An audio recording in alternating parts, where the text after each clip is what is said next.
Oh, look at this! God! Jackhammer! Jackhammer! SHW, this is our wrestling. Unbelievable!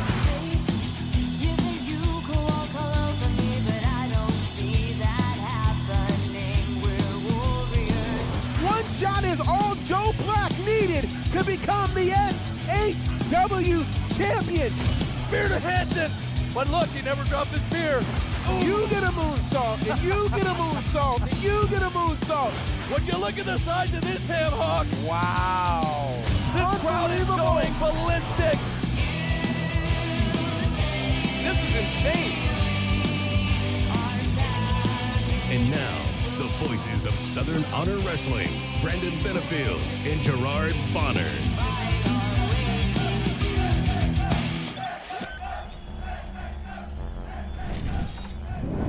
Hey, what is going on here? It's the SHW podcast, SHW. This is our wrestling. We are your hosts, B-Double Brandon Benefield, GB Gerard Bonner. My man, how the heck was your Thanksgiving? Man, Thanksgiving was good. I think we're just about done with leftovers. I know it's been a whole week, but, you know, when you eat good, it feels good. And strangely enough, this was the first year we didn't do turkey. Really? Yeah. What'd you do? What'd you do instead? We did Cornish hen. Okay. And my wife is Jamaican, so we did curry goat. And that was very, very good. Now, here's the fun Jamaican twist. Ever since we've been married, which has been now about 5 years, her mom, wherever we are, manages to get us a jerk turkey. Really? And let me tell you something. You've not lived until you've had a jerk turkey. It is amazing. And then there's a stuffing inside, and the jerk is on the stuffing, and oh my Lord, it's great. So we usually get that, and then we end up freezing it, so it lasts us for a while. Yeah. But no jerk turkey this year because of the pandemic, et cetera, et cetera. So Gotcha. we just did, we did those things, and then mac and cheese and sweet potatoes and all kinds of fun stuff. And then I had a very good friend of mine make a peach cobbler cake. Ooh. Okay. Yeah. Okay. Yeah. So there was some good eating around here. Good eating around here. And remind the folks who may not know, I'm sure you said it on a previous podcast. Where are you from originally? I am originally from a little town in New York called Monticello.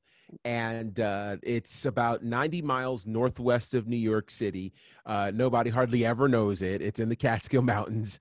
And then I spent the bulk of my adult life in Virginia Beach, the Mid-Atlantic area.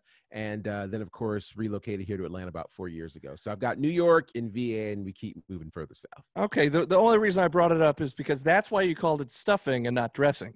Yes. Okay. Okay. Yeah. Yeah, because being a Georgia boy myself, and of course this being called Southern Honor Wrestling, yes. I was thinking, oh, he said stuffing. It's called dressing. Sign. It's called dressing, but it's all good. Well, I'm glad you had a good one, man. Yes, we did as well. We all went to my sister's house, and we did a turkey tailgate because with the pandemic going on, we set up tailgate tents all outside around the driveway in the yard, and kind of spread out, and that way if the neighbors looked at us funny, we're like, hey, we're outside, we're spread out. Yeah. So anyways, it was great. We actually had a great time, and we thought this could be a new tradition here, a turkey tailgate, weather permitting. Yeah, it happened to be, it was like on Thanksgiving Day, it was like sunny and 75 or something crazy. Sure was. And of course now 40s we've seen this week here. This week is like getting in the 20s, 30s, 40s. And yeah, it's crazy. Monday I was leaving work and I was being hit by snow flurries in the parking lot. And I'm what in the world? Yeah, are you kidding me? It was last week, a few days ago, 75. Welcome to Georgia. Welcome to Georgia. Exactly. Holy cow. Anyways, well, since we last spoke to the fine folks here, Good Lord. Of course, we were off last week for the Thanksgiving holiday, but quite a bit of new stuff has happened here in the world of Southern Honor Wrestling. Of course, when we left you guys, we had found out that Joe Black, with the injured Achilles, unfortunately, is having to relinquish the title. He'll be in person. He'll be doing that next Friday, December 11th at SHW 22. Yeah. And since then, we found out the big tournament that was going to happen is going to be 12 men, 6 matches.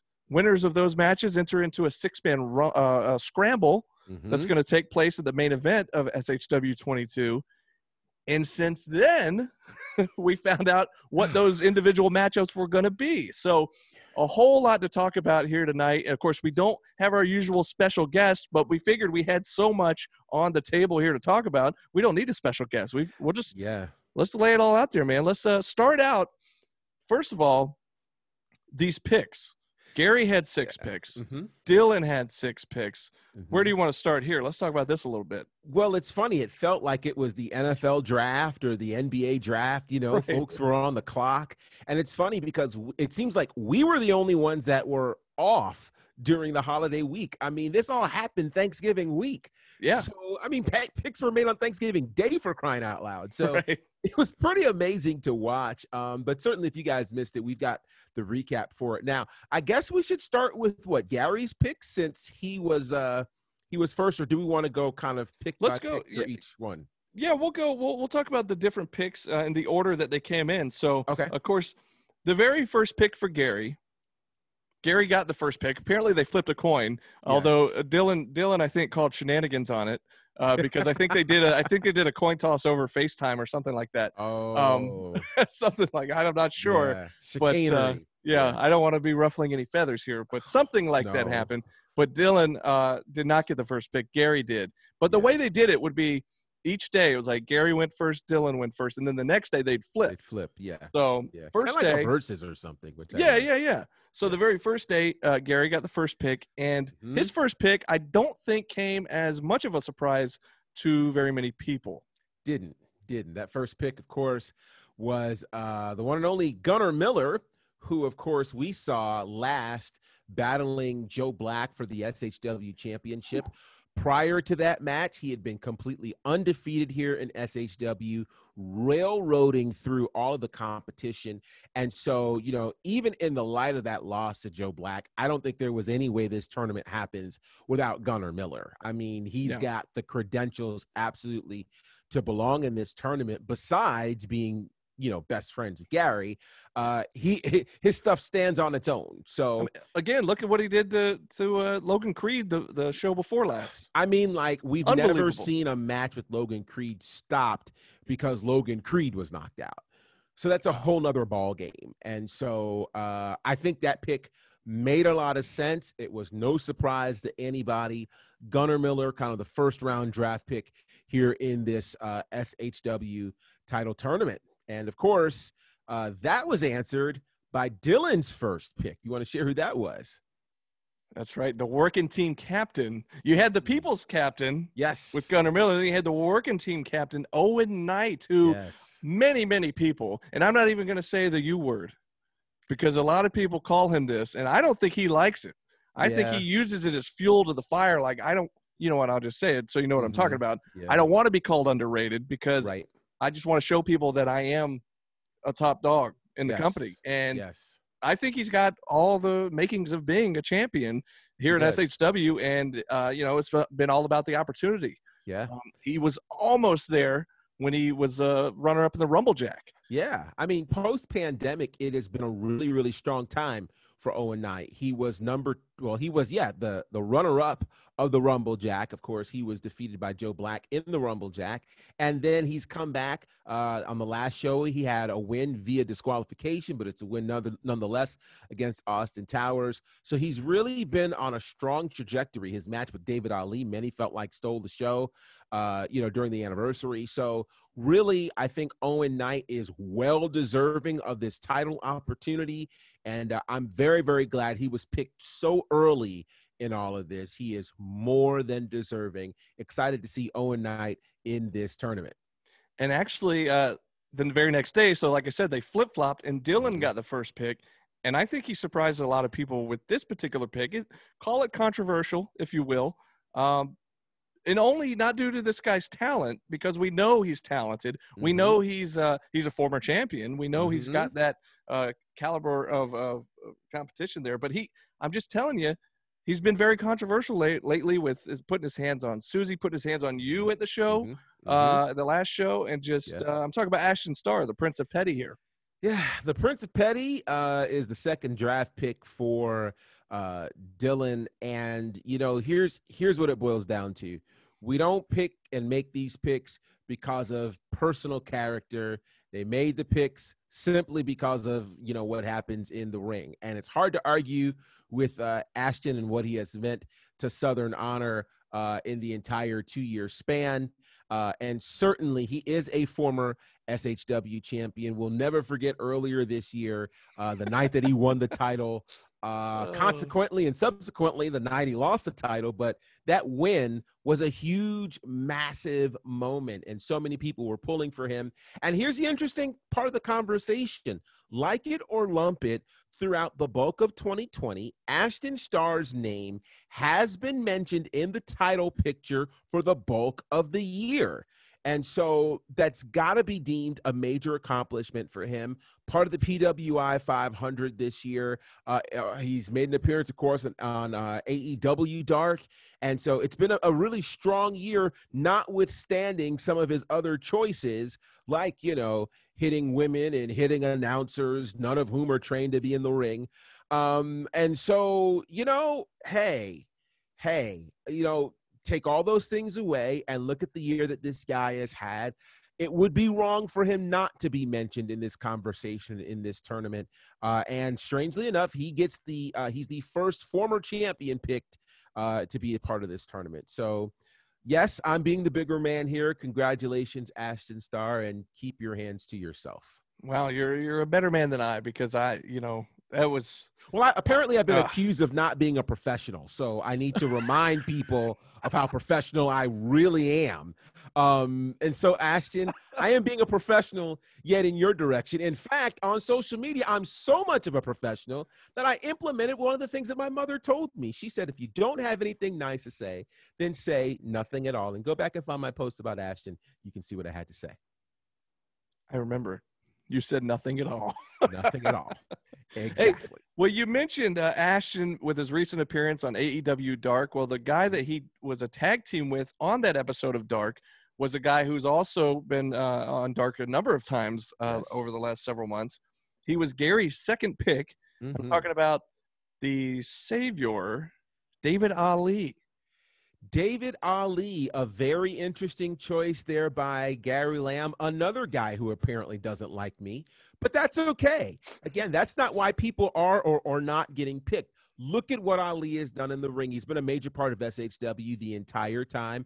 You know, of course, as part of the new era, made some major moves, surrounded and supported the champion at that particular point in time, has really launched an impressive solo career with some pretty big wins, some big matches against Kyle Matthews and Owen Knight and the like. And so he's somebody that has to be considered a contender, and someone who has felt like he's not gotten an opportunity at the SHW Championship. And so the thing about December 11th, which is going to be special, it's a one-shot deal for people who may not have been in the title picture before. These 12 guys are, and they get their chance, whether they were a former champion or not. So I think Ali has a chance, obviously. Wow, here's a crazy thought. Can you imagine the finals of Ali and Owen Knight as a rematch? That'd be nuts.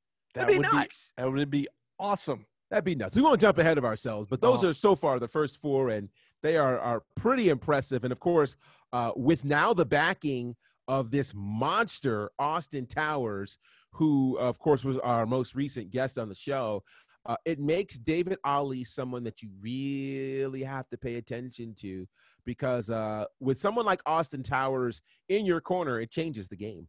That's right. And like you said, I mean, not only is this like his biggest opportunity, now he's got the biggest monster watching his back right now. Yes. So yes, watch out for David Ali for sure. And the next pick went back to Gary. Mm-hmm. And let me just say, when SHW first started, and Gary has said this publicly a number of times, he always left the roster up to Dylan. But he said two guys technically that he wanted to bring in when SHW first started was Matt and Joey Lynch. Yeah. And so, of course, he's got a soft spot in his heart for the Lynch mob. And yeah, his next pick. That Gary with soft spots in his heart? He never technically said that. I said that. He probably he might refute that. But anyways. I'm sure he will. But anyways, Yeah, so Joey Lynch was actually Gary's next pick. What do you think? Mhm. I think this is a great pick. I mean, obviously, we know Joey Lynch was originally supposed to be a part of the main event of SHW 22, as we found out at SHW 21, that he and his brother would be part of a triple threat match for the SHW Championship. What a way to continue to honor that. And here's another argument for you. He's one of the tag team champions, right? And certainly the tag team champions consist of two great singles wrestlers. So I think this is a great opportunity for Joey Lynch. And I think people have to be careful not to sleep on Joey Lynch and just view him as a tag team wrestler. Here's a guy who has feuded over time with his brother. And we've also seen, he's got some incredible moves, the best moonsault, certainly in Georgia or in independent wrestling. I mean, this guy's a high flyer. He is quick. He has all the tools to become the SHW champion. I think it's a great pick from Gary Lamb. And of course, to answer right back to that was Dylan with his pick of the other half of the tag team champions, talking about Matt Lynch. And of course, we're going to get to this in a minute. Let's maybe save this one for last, because something came up actually this past week about Matt Lynch, much like Joe Black. He's injured and is unable to compete at the upcoming show. Well, we found out that Matt Lynch is injured as well. Now, it was a great pick by Dylan, much for many of the same reasons you said about Joey Lynch being a great pick. Matt Lynch is an amazing performer. I know he had a rib injury last year in a match that they had against the Gymnasty Boys. I'm not quite certain. Maybe we heard over the week. I don't know if you did or not. I hadn't quite pegged what the injury was. Right. All I do know is that he is, due to doctor's orders, he's unable to compete. Important. That's and important. It is. But here's the thing, too, is that had it not been for doctors specifically telling him no, Matt would have still shown up to wrestle, because well, you could argue the same thing about Joe Black. I mean, like, both of these guys are double tough. They're the guys who will work while injured, and they've proven that. But there is a point where you do have to put your health first, and so we're grateful for doctors looking to preserve the health of both of these amazing competitors. Well, we'll get to his replacement. We'll save that for the end, because that's literally like a true wild card that got thrown in at the last second, and we'll talk about his replacement here in a second. But the picks got moved back to Dylan for the first pick on this next round, and it was he's a fan favorite. I don't know if he would be our favorites. He's kind of grown on me a little bit. Is that right? But he is. I mean, he hacked into our show, our podcast here, on a couple of occasions, and so we started out on kind of the wrong foot. But the more I've seen him in person, the more I've seen him at the shows. We finally got to see him in his first ever singles match at SHW, which I thought he put on a great performance. Did not quite get it didn't quite go his way, but I still thought it was a great performance. Now, some would say because of that and because of his short time in the Rumble Jack, that why would this guy even deserve a spot in this tournament? I'm talking about Hold My Beer Hansen, and you might be one of those people I'm talking about. Well, far be it from me to stir the pot, but what? I forgot. By the way, folks, I forgot to bring. Did you actually use that pot for Thanksgiving? To make mashed potatoes. Yes, I did. Okay. My bacon, are good mashed potatoes. Bacon cheddar mashed potatoes. Yeah. There you go. See me, slip into my DMs, ladies, if you want the recipe. Listen, I'm sure your DMs have been popping after that photo shoot, by the way, as well. So shout out to that. And he cooks too, folks. He cooks. No. I would say cooks. I cook like one thing. I cook one. Singular. No, two things. Spaghetti and mashed potatoes. Not Spaghetti together. and mashed potatoes. Not at the same time. Lots of starches together. Come on. By the way, shout out to Wrestling Snapchats for those great photos. Absolutely. Corey, you are the man. So about Hold My Beer Hansen, right? You could make the argument, and it's funny because when I think about moments like this, I'm a music guy as well. So, Grammy nominations came out now a couple of weeks ago, and, controversy again. You always look at the people who perhaps either were forgotten or people who just got in by popularity, right? Like, that's one of the big arguments that comes up around Grammy time is, well, this person was only selected because they're super popular, et cetera, et cetera. That's probably an argument that many of us can make for Hold My Beer Hansen. I'll be the controversial one and say that This pick was probably the most controversial of them all for me, only because I just ran through a real easy resume for the 6 previous competitors as to why it makes sense for them to be here in the title picture. All right, let's consider this. Just 3 months ago, this man was campaigning to get onto one of our shows. He's a guy who has not been in SHW, came literally in through the back door to find his way into the Rumble Jack. We've already talked about how he hijacked our podcast, et cetera, et cetera. You know, he refereed twice. He refereed a match, which is great. He had one match and lost. So I don't know that that resume makes him worthy to compete for the most prestigious title in independent wrestling. But as I'm told, I don't make those decisions. I just talk for a living. So in talking for a living, I will simply say this. Hold My Beer Hansen is the favorite, a fan favorite for a lot of people. And there's nothing wrong with bringing a fan favorite into the tournament. Here's the deal, and this is what we all know.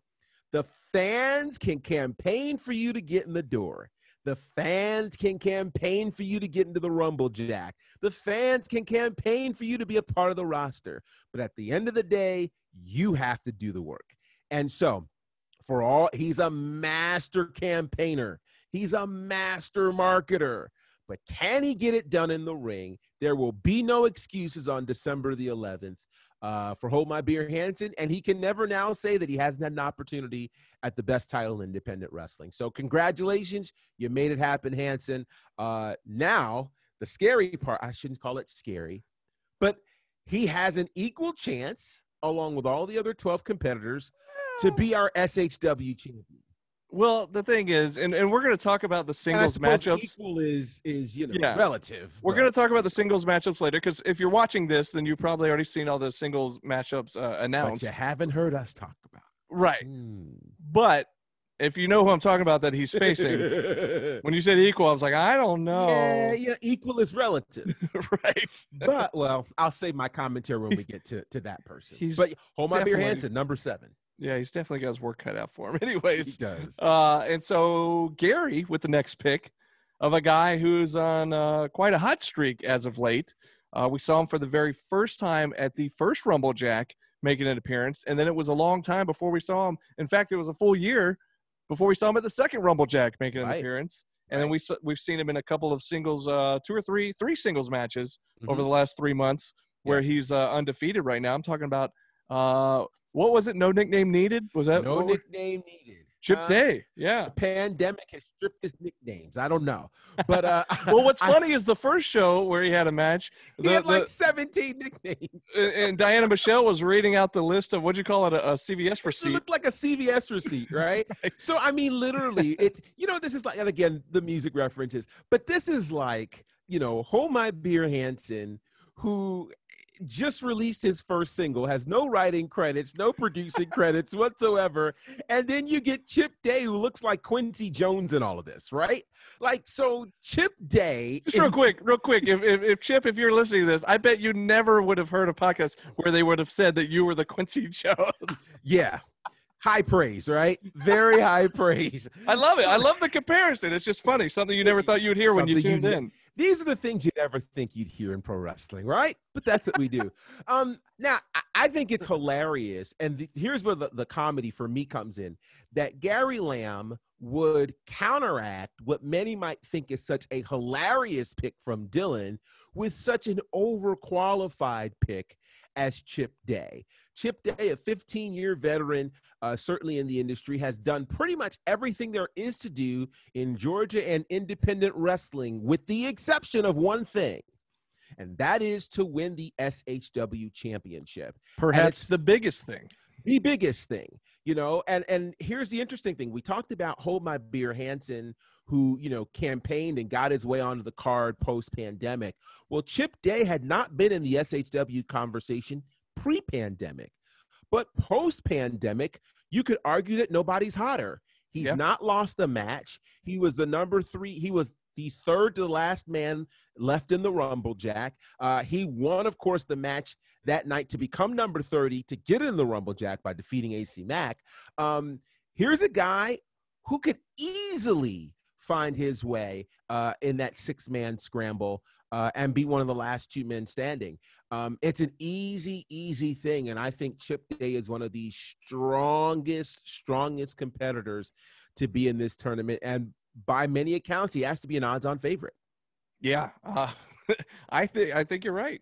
But like you said, he's done pretty much everything except for possibly the biggest thing. And that's winning, in our opinion, and maybe we're a little biased, but I also believe it to be true. It is true. The biggest title in independent wrestling, and that's the SHW title. So, Gary coming in with the next pick, Very Morales. Yes. So this was a surprise for some people. Again, someone relatively new to the roster, but let's go back and look at what he did last month. What he did last month by defeating Ashton Starr was defeat a former SHW champion. In my opinion, whenever you can beat a former champion, you have to be considered in the championship picture. Look at any other sport. If you defeat the Super Bowl champion, we take you seriously. You defeat the NBA champion, we take you seriously. You defeat the World Series winner, we take you seriously. We take it seriously when someone like Ashton Starr, a former champion, gets defeated by Very Morales. So I think this is a move that makes sense. He doesn't have a long tenure, but you don't have to have a long tenure. There have only been a handful of guys to hold this title. And if you can beat one of them, you have to be considered amongst the best. So he's quick. He is a high flyer. He gets it done. And he's a different kind of element in this tournament. There's really nobody else in this tournament like Very Morales. And so it's going to be hard for people to match up against him and to figure him out. I think he's got a great chance to come out of here as champion. You're exactly right. Very much of a lucha libre style that we don't see a whole lot of in SHW, and quickly became a fan favorite, coming to Susie's rescue a couple months ago. And then, of course, somewhat putting Ashton in his place last month when he defeated Ashton. And, of course, we saw that Ashton pitching a fit in the ring at the end, which was the craziest somebody throwing a fit I've ever seen. It was ridiculous. I tell you, a grown man. Which again then led to his interaction with you there, but we won't get into that again. But anyway, so Very Morales will definitely have the fan support, and we'll see if he can get it done. But again, he's got a huge task ahead of him here with all these guys. But coming up next, pick from Dylan, a gentleman that we've had on the podcast quite a while back, and we weren't sure if he'd be making a return to SHW or perhaps even a return to wrestling after the pandemic, because he had been basically retired until last year, earlier this year. My whole 2020 has been thrown off timing wise, so I can't even. It was last year. It was November, in the December show. December. Okay, so. Talking about Kyle Matthews here, another guy, much like Chip Day. Kyle Matthews has been around for a long time, and done quite a bit in independent wrestling. And I mean, he's got all the makings of the champ. I think that he could be a wild card. I mentioned a wild card earlier that we're going to talk about here in a minute, but this guy is a guy that I think a lot of people didn't expect to come back. And he's back. He's got quite the story, of course, a former technical wrestler of the year here in Georgia. Like 8 times. 8 times, right? No small feat there. And wrestler of the year a couple times, I believe. Yeah. Absolutely. Wrestler of the year. And, when he came back into SHW, he found himself inside a war with David Ali. And, I sit back and I wonder, after he, finished his war with David Ali and came out on the winning side, had we not had the pandemic, what would have happened with Kyle Matthews? Could we have seen Kyle Matthews in a title match prior to the Rumble, Jack? I think that's a real possibility. Of course, pandemic does what it does. It's exciting to see Kyle Matthews. He told us here on the show that he wasn't necessarily sure if he'd be back or when he would be back. But it's good to see him back, and what a way to come back. And it's a move like this that makes me say that, both Dylan and Gary will really kind of scoured the area to see who would be the best people to compete for this championship. And so even though we've not seen Kyle Matthews in, SHW post-pandemic or since the restart, what he did prior to, I think, more than qualifies him for being in this tournament. Yeah, and like I said before, I think he's got a fantastic shot. He does. And, of course, we're going to talk about all the singles matchups here in just a second. But so that was 10 picks between Gary 10. and Dylan with 2 slots remaining. At this point last week, when these picks were being made, at this point, one Logan Chase's head was about to pop off of his shoulders because he was so irate that nobody from the Honor Society had yet to be picked. And, of course, the very next pick belonged to Dylan, and it was one half of the tag team not yet rated, who came oh so close to becoming the inaugural tag team champs, but came up just a bit short. Yeah. Of course, Honor Society member Jordan Kingsley. So, obviously we've had Jordan Kingsley here on the show as well. I was intrigued to hear Jordan say things like he is a better wrestler than his tag team partner, Kevin Ryan, which I was just like, wow, a stunning admission inside. Maybe I egged him on to say it a little bit, but he still said it. He said it, and he didn't take it back. Yeah. And so we have an interesting scenario here. I think Jordan Kingsley, you have mentioned before, involved in the very first match in the history of SHW. That match was to qualify him for the 5-man scramble that night for the SHW Championship. So he's been there before. He was in the match. He got the first win. He was in the match. He almost became champion. So he's been close. And for a Logan Chase who really has been looking for ways to get close to the title picture, this could be quite the story for Jordan Kingsley to make it in. Now, Jordan Kingsley did defeat Hold My Beer Hansen, at the last show.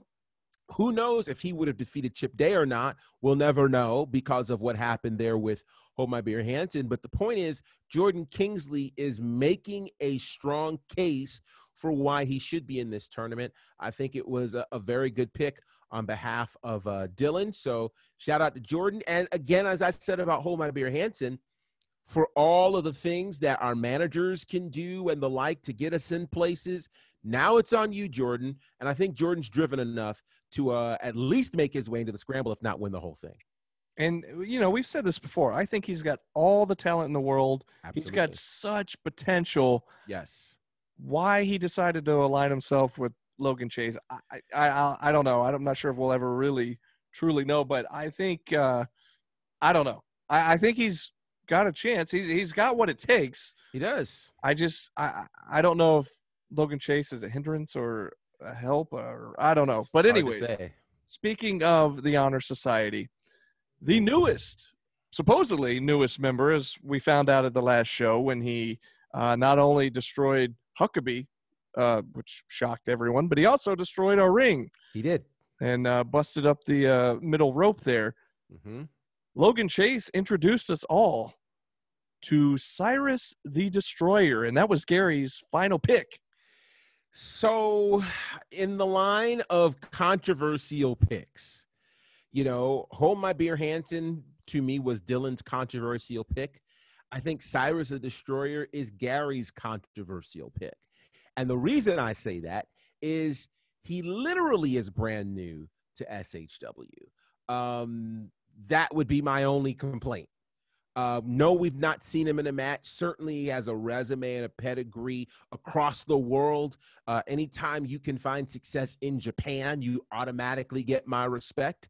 But here he came in, and let's call a spade, right? Like SHW 21 was not a good night for Will Huckabee.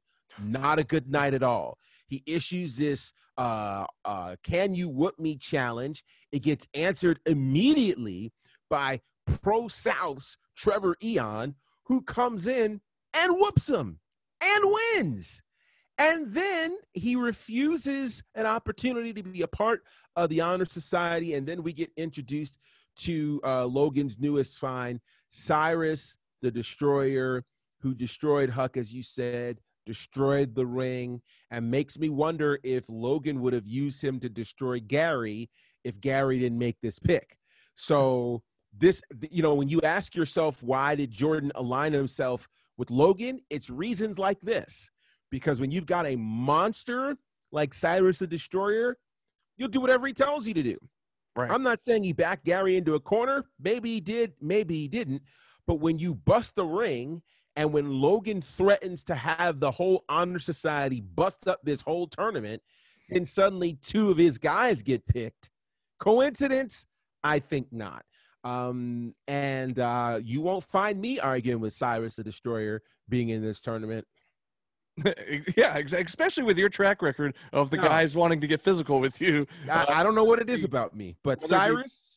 Whether it be Ali or Ashton, you definitely don't want Cyrus. But no, to get back to your point a second ago, talking about it being a controversial pick with him being brand new to SHW, similar to the controversial pick of Hold My Beer Hansen. Well, you did mention how somebody like a Kyle Matthews has such a resume that kind of speaks for itself, and that kind of earned him the right to be in this tournament. Well, I could say the same could possibly be said for Cyrus the Destroyer. Absolutely. With him and Logan Chase over the past 12 years running roughshod over the Southeast. And so he's done, made quite a name for himself. You mentioned his time in Japan. So, and again, like you said, I'm not going to be the one to tell him he's not in the tournament. So come on in, big boy. Yeah, that's fine by me. But no swiping. Exactly. So earlier you heard us talk about Matt Lynch, unfortunately suffering an injury and unable to compete, so having to give up his slot. And you also mentioned the gentleman who ended up answering the challenge and then whooping William Huckabee was Trevor Eon, who's made big waves over in Pro South. He has been in SHW a few times before, and he showed up at the last show, answered the Can You Whoop Me challenge, and laid a whooping on William Huckabee, and of course impressed a lot of people, including us. I'll be honest. I didn't see that coming. No. And not to take anything away from him, I thought it would be like a good even match, but I mean, but it's Huck's challenge. You figure Huck's going to win his own challenge. So, you would think so. So anyways, he is coming in as, I'm calling it the true wild card because we found out just earlier this week about Matt Lynch having to give up his slot. So Dylan, replacing that pick with Trevor Eon here for, shocking a lot of people, I think. Well, again, this tells me, because what we did not know coming into this tournament was what the mindset would be in terms of picking each of their picks. And it seems clear to me that they were looking for the best independent wrestlers in the Southeast, whether they had spent much time in SHW or not. And Trevor Eon has had a really big year. He has come a long way since when we first saw him in SHW. And again, to defeat William Huckabee on Huckabee's own challenge. And I mean, he didn't just roll him up in a schoolboy. He really he dominated this match. It shocked us.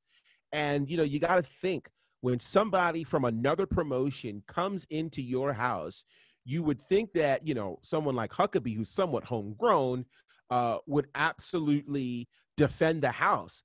But you can't defend it if you can't defend it. So I got to say, shout out to Trevor Eon. He made a huge impression on us last month. And so I'll tell you this, he's got a shot. He's got a shot, a very real shot. Huckabee is no easy pushover.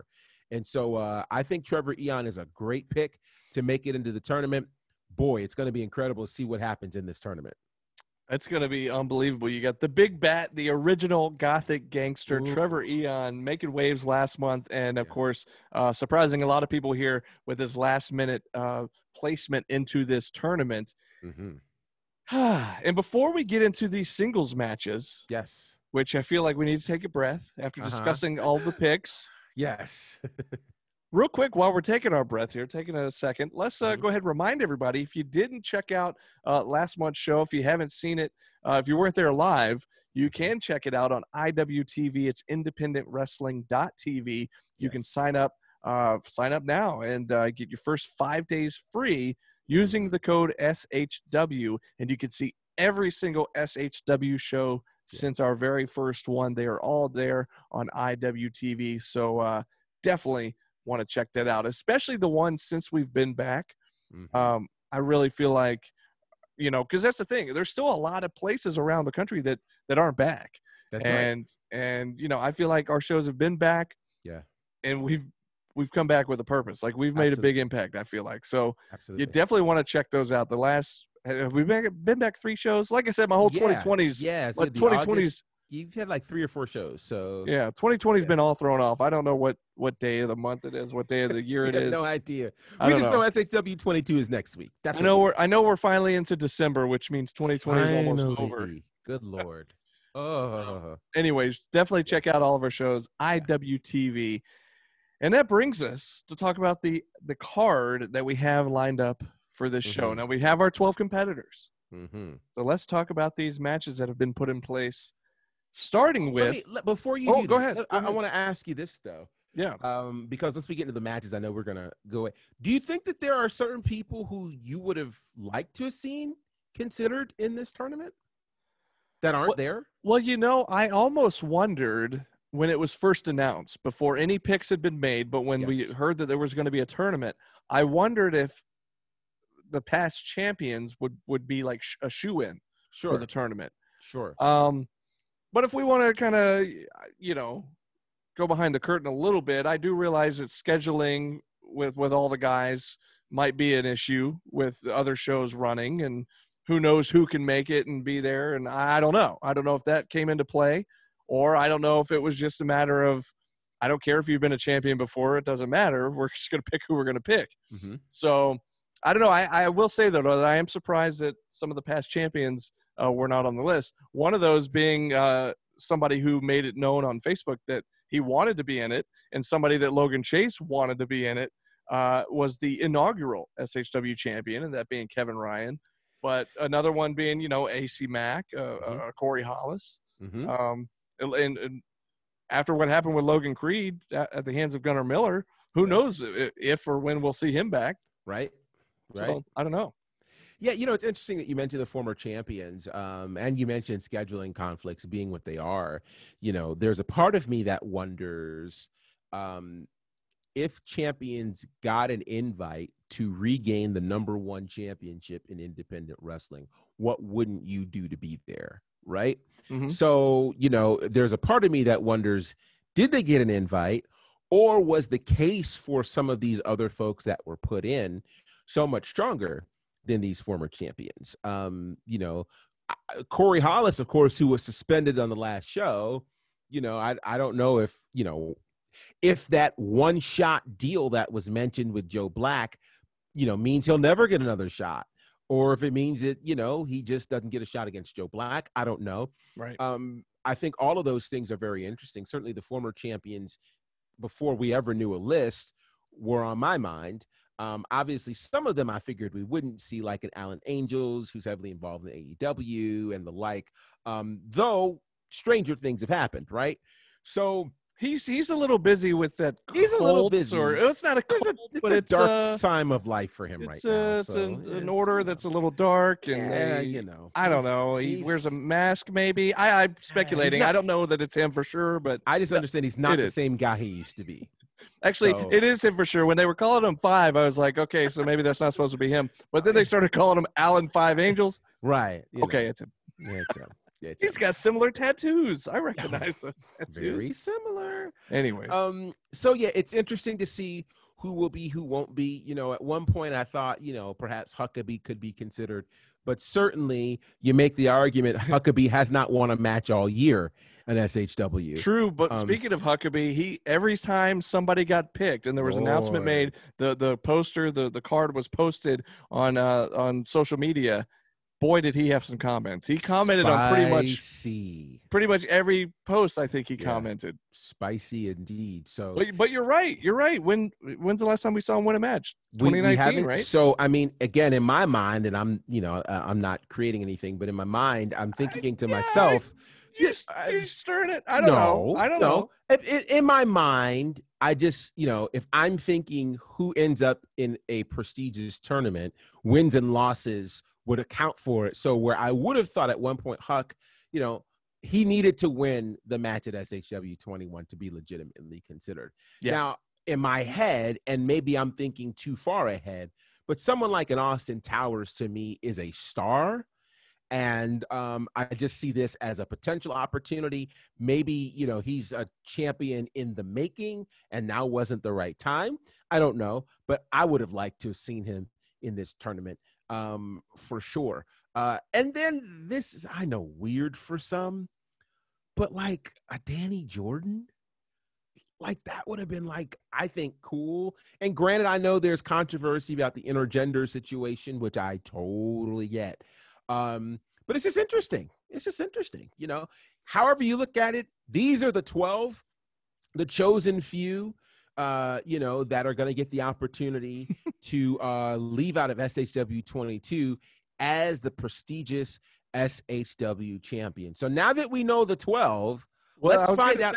I was going to say real quick, maybe it's because she's punched me so many times that I've been beaten into submission, but I always do kind of have a soft spot for Danny. And I mentioned it to you, well, pull the curtain back a little bit. We have a little chat, a little side chat going on. We talk about this on more than a podcast, guys. Yeah. So outside of the podcast, off the air, you know, and Diana Michelle might get involved, and we'll discuss scenarios and what we think, you know, who might be involved and all this kind of stuff. One of the ones I said, though, was maybe we'll see Danny Jordan pop up. Yeah. Who knows? Yeah. But anyway, she's doing big things right now. And, she is.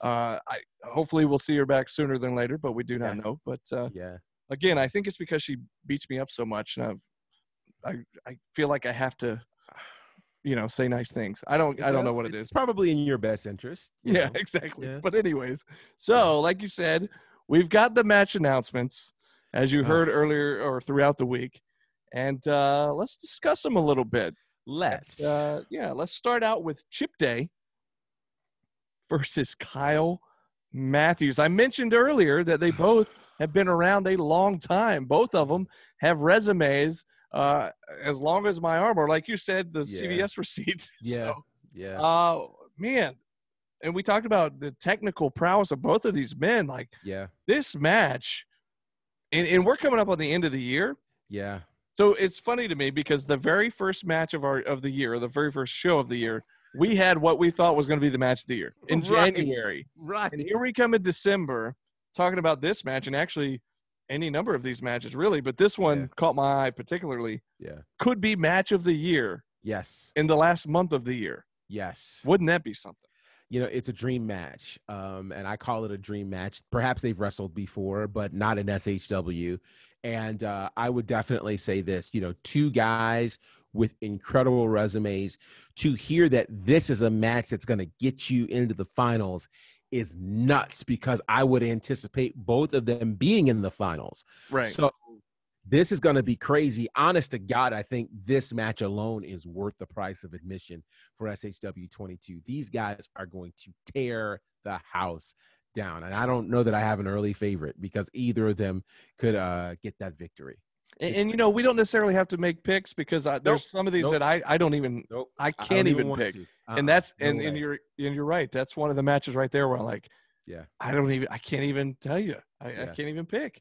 Both guys are great dudes. And it's not more of, you know, just us picking favorites or anything, but like they're both really good guys. They're good guys. And they're both incredible athletes, incredible wrestlers. Absolutely. So I don't know. But here's one that we talked about earlier when I mentioned that Hanson, when you talked about everybody has an equal chance. Well, I don't know. Because Hanson is going up against Cyrus the Destroyer. All this fanfare of you know, getting them to the Rumble Jack and keeping them in SHW the last couple shows, and then wanting him to be in this tournament. And well, he got his wish. He's in the tournament, but now he's got to face a monster of a man. One of the other things my mother used to always tell me is, be careful what you ask for. You just might get it. And so, you know, hey, you want to be in the Rumble Jack? Sure. Come on in. You sure you want to referee that match? Sure. You want to be in the tournament? I mean, he did a great video. It's okay. You know, we said we weren't going to make predictions, so I won't. But my only prediction relative to this is I don't think Cyrus is going to spend a lot of time in this match. So what you're saying is you think when it comes to the main event in the 6-man Rumble, Cyrus could be the freshest of the bunch. He could be. Maybe. He could be. We're not saying. We're just saying. I will say this. Yes, he may be the fan favorite in Hold My Beer Hansen, but I have to think that going up against a Cyrus the Destroyer, one who destroyed the ring, one who destroyed Huck, I think people would be shocked if Hold My Beer Hansen managed to somehow get by Cyrus the Destroyer. I don't know how it's going to happen, and it's not for me to decide, but good luck. Hold My Beer Hansen. Maybe we'll hold your beer for you. Yeah. You're going to need more than beer. I was going to say, I don't know if he'll be able to hold his beer after the match for quite some time. We'll see. We'll see. I'm envisioning like a full body cast after the fact. I don't know. We'll see. I have nightmares about scenarios like this. Like you said, though, all we could say is good luck. Good luck. And may the force be with you. Right. The force of the beer. I don't know. Yes. So here's a match again. Perhaps a match of the night or a match of the year candidate. Mm-hmm. A guy we talked about has all the potential in the world. Yes. And another guy who we talked about has been perhaps overlooked for quite some time and should be a top dog in the company. We got Jordan Kingsley taking on Owen Knight. And that's another tough one. It is. Anyways, go ahead. There's not much more to say. Two rising stars, two guys who have chips on their shoulders, two guys who have wanted to be mentioned in the main event conversation, wanted to be mentioned in the title conversation. Now is their opportunity, and they have to beat each other to do it. I think this is going to be an amazing matchup. And I don't know who the favorite would be in this. I will say this, though. I'm sure Logan Chase has a lot of reason to want to have both of his representatives of the Honor Society in that 6-man scramble. And I wouldn't put anything past Logan Chase this night. I would not put anything past him. So now let me just say this. Owen has had a tough time fighting larger than life obstacles. He had to try to tower over a giant and found a creative way to do that last month. The question is, can he do it again against Kingsley, who will have Logan Chase with him? Man, I can't wait to be there to find out. Oh, it's going to be awesome. And just a quick reminder, that's next Friday, folks, December 11th. SHW 22 as we move down the list here of these singles matches in the SHW Championship Tournament, the first round. The next match, let's talk about this now. This is actually a match coming off the heels of the last show. Yes. Where, Ashton, you saw how he acted in the ring after the match. Mm-hmm. He had some unfinished business. Yeah. Well, not only is this a chance at the title, this is also a little bit of revenge for him, perhaps. Yeah. As Ashton Starr is going to be taking on, once again, Very Morales. Yeah. There are people who call this a twofer. It's a 2-for-1 deal where in here you get a bit of revenge from last month and at the same time get an opportunity at the championship. What concerns me about this match is Ashton Starr definitely wants to find a way to erase the memory of what happened at SHW 21, that being the memory of that loss to Vari Morales. Yep. Vari Morales has already figured out how to beat Ashton Starr. The challenge there is you don't want Vari to get too confident because Ashton, I'm sure, is going back, watching that tape on IWTV, trying to figure out what do I need to do to get past Vari Morales. What concerns me about this is Ashton's first opportunity to get the championship back after that final match that he had where he didn't walk away with the championship. All of these bad deeds, all of the going after Susie and going after me and all that stuff still seems to reward him with a championship opportunity. So you have to think that he feels justified in all that he's done, and that he's going to take advantage of this. So I don't know. This could be a dangerous night. It could be a very dangerous night for Vari or for Ashton, because God forbid, we saw what he did when Ashton lost last time. What will he do now with a championship opportunity if he loses again? I may need to have some sort of force field around, because I'm going to bring you a football helmet. a football helmet, a full gate. I don't know, man. Being a fence. I'm not sure. Put me a hell in a cell, for crying out loud. Oh, what was it called?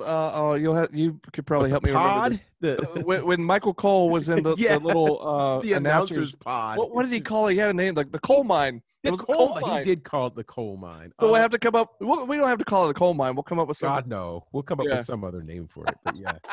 So fans, as you're watching this, leave us in the comments your suggestions for the name of the little booth that we're going to put GB in at the next show. Safe space. Yeah. A la the coal mine with Michael Cole, which I believe that was around WrestleMania 27, which was in Atlanta, because I remember being there and him being in that little box. So you went to Mania 27? I did. Yes. Nice. And 21 and 20. Anyway, 20, and I was at 22, 23, 24, 25, and 30. Okay, so we just missed each other. We literally were just. That is so crazy. Oh my gosh. Anyways, good times. Holy cow. Boy, talk about getting off on a tangent there. Sorry, I know, right? We just from Ashton to WrestleMania. I don't know how that happened. I just had a funny visual of you in a box, kind of like that's how it was. Yeah. We'll see. But leave it in the comments. What are your suggestions for what we're gonna call it? Yeah. Moving down the list, that's Ashton and Very. And let's talk about this one. This is, of course, one of the wild cards, a guy who just found himself in the tournament earlier this week with Matt Lynch having to relinquish his spot. It'll be Trevor Eon taking on the Savior, David Ali. You know, I can't wait to call this match, because it's the Savior versus the Demon, right? Like, all of the implications of this are going to be just incredible. But here's the other thing we have to look at. David Ali continues to perfect his craft, certainly in SHW, now in AEW as well. Something about when you get that kind of exposure, it heightens your senses, it heightens your awareness. You know, when you can say that you fought guys like Pentagon and Phoenix, you know, and these types of people, it really changes the game for you, because now you get a new set of arsenals, or better yet, a new set of resources that you're dealing with, a greater arsenal to be able to battle with. The challenge, though, is you're battling against somebody who doesn't believe he's human. Yeah. He believes he's a demon, right? Yep. And here's the thing. You needed something otherworldly to beat Will Huckabee. I said his name 3 times fast. I'm concerned. Oh, my God. Don't magically appear, please. So when you can beat a guy like Will Huckabee on Huckabee's own terms, on his own home turf, in his own challenge, there's no fear for Eon walking in here, right? So I think this is going to be a really, really amazing match. And I can't pick him because I didn't pick Eon beating Huckabee. So it's going to be crazy. Don't forget, just like with Owen Knight had to deal with this, don't forget about that big giant in the corner of David Ali. Well, we saw it on the poster. He's with him in the poster of David Ali when he was announced as one of the participants. He was flanked on the poster by Austin Towers. So I don't know. It's going to be a good one, though. Oh, it's going to be a good one. Gonna be good. Oh, my gosh. Anyways, the final match in that first round prior to the 6-man scramble is a couple of guys that know each other quite well. Yes. From the same neck of the woods up there in Chattanooga. We've got Gunnar Miller, the People's Captain, taking on the King of the Moonsault, Joey Lynch. What a match this will be. This is a match that I believe has happened maybe a number of times in the past prior to Southern Honor Wrestling. And so these guys know each other very well. Yes. And another one that there's no way I can pick a winner because they know each other so well. Right. you know, I feel like they're going to counter everything. It's going to be a match where it's nothing but counters. You know, if you didn't know that element, you would automatically think, well, Gunnar Miller has just run through everybody, right? So he'll run through Joey Lynch. The problem is when somebody knows you and they know you well. See, here's the deal. Gunnar Miller is much like a Goldberg or an Undertaker. That entrance and that intimidation factor is what starts things for him.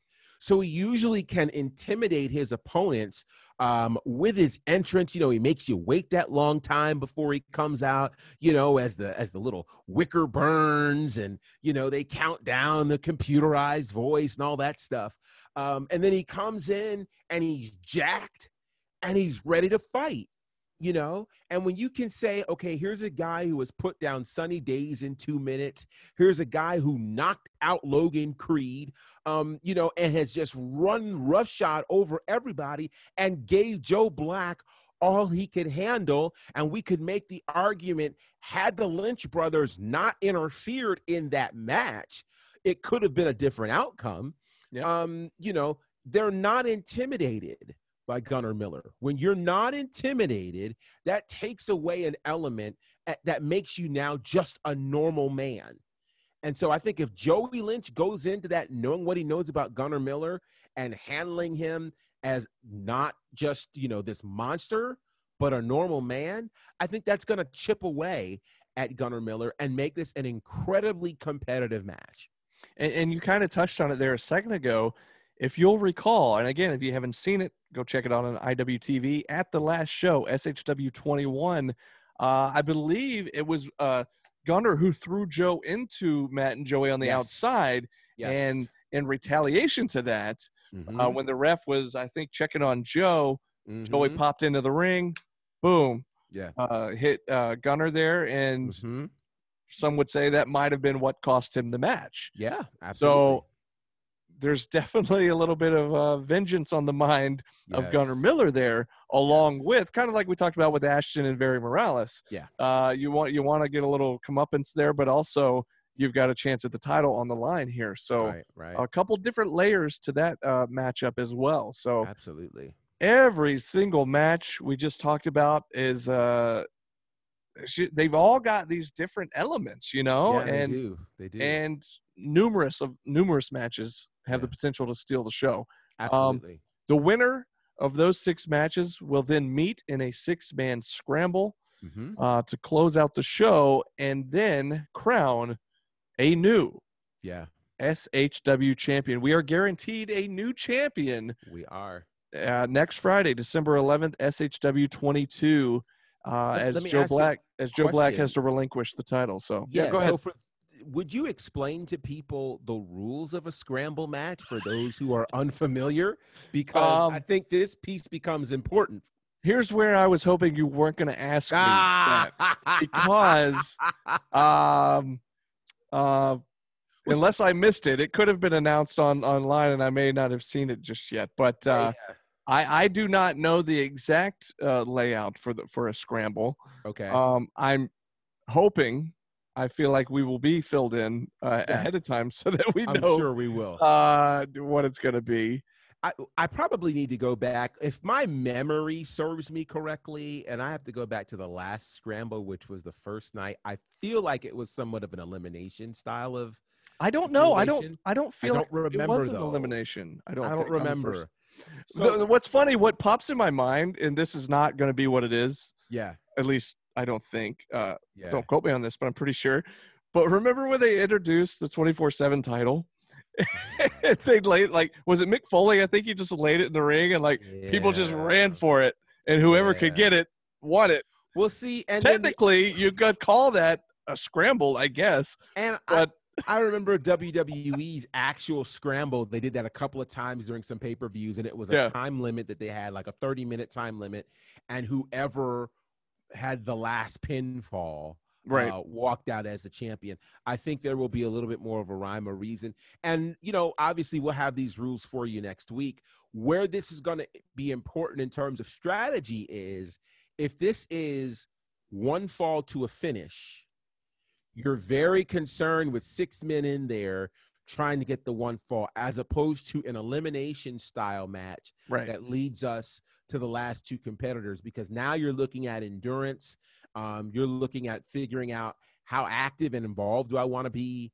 So it's going to be interesting. Obviously, we'll have all those rules for you next week, so don't worry.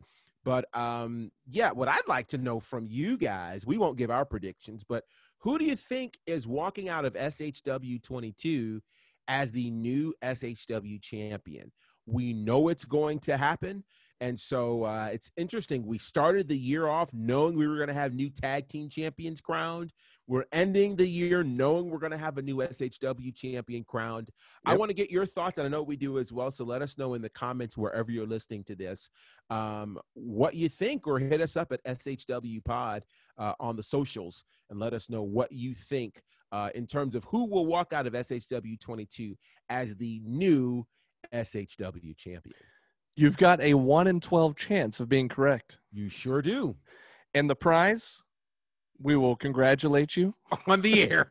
On the air. We'll give you a shout out. There you go. Absolutely. And don't forget, you mentioned next week we should know the rules and we'll be able to fill everybody in. Of course, we will be live from the Action Building for the pre-show, and this show right here will be live next Friday from 7 to 7:30, leading up to SHW 22.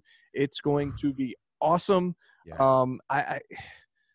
It's just crazy to me to think how all this has played out since, we took last week off, and you and I, of course, stayed in contact throughout the holiday last week, but it's been crazy in the span of the last week or two how much has changed. Yeah. We were going into a triple threat match with Joe Black taking on Matt and Joey Lynch. Yeah. And then everything just got turned on its head, and we've got this whole new crazy tournament coming up, and man, we're excited. We just can't wait, man. It's going to be awesome. Well, what you have to know about me is I have always been a lover of tournaments, whether it was March Madness, or of course, old school King of the Ring, the Crockett Cup. Of course, in New Japan, whether it's the G1 Climax or Best of the Super Juniors, World Tag League, I love tournaments. And there's nothing like a one-night tournament, do or die, sink or swim. It's all going to go down. And so to be able to witness that live for the richest prize in independent pro wrestling, that's going to be a big deal. So you don't want to wait till IWTV, although it's a good thing to do to watch it, which you should still do after you watch it live. But we want to see you in the building. And so, of course, you can get your tickets next Friday night at the door beginning at 5 p.m. Eastern, the door at the Action Building in Canton, Georgia. It's going to be crazy. You will want to be there. You can distance socially. You can wear your mask. If you don't feel like doing that, whatever works for you. But one thing you want to do is you want to witness history live as it happens. We're going to have a new champion. We're going to crown a new champion. We'll all find out together. Hope you'll be in the house. Oh, man. It's so exciting. Yeah, I can't wait. Pumped. We talked about this earlier, too, is that when we had the pandemic and we took about 6 months off or whatever it was, then we started back up, and then we were like, oh, now we only got to wait 3 or 4 weeks before the next show instead of 6 months. Yeah. And so now it's like, oh, it's here again. All right. So here we go. And the fact that we took off last week with the Thanksgiving, it's like, oh, wow, we've only had a couple shows here. Now it's time for the next big event. Holy so, cow. Again, don't forget to join us live on the pre-show. Check us out wherever you, check us out on Facebook or YouTube or whatever. Yeah. And, comment. Talk to us on SHW Pod. Follow us at Southern Honor Wrestling. All that good stuff. We cannot wait to see you guys. And until then, this has been SHW. This is our wrestling.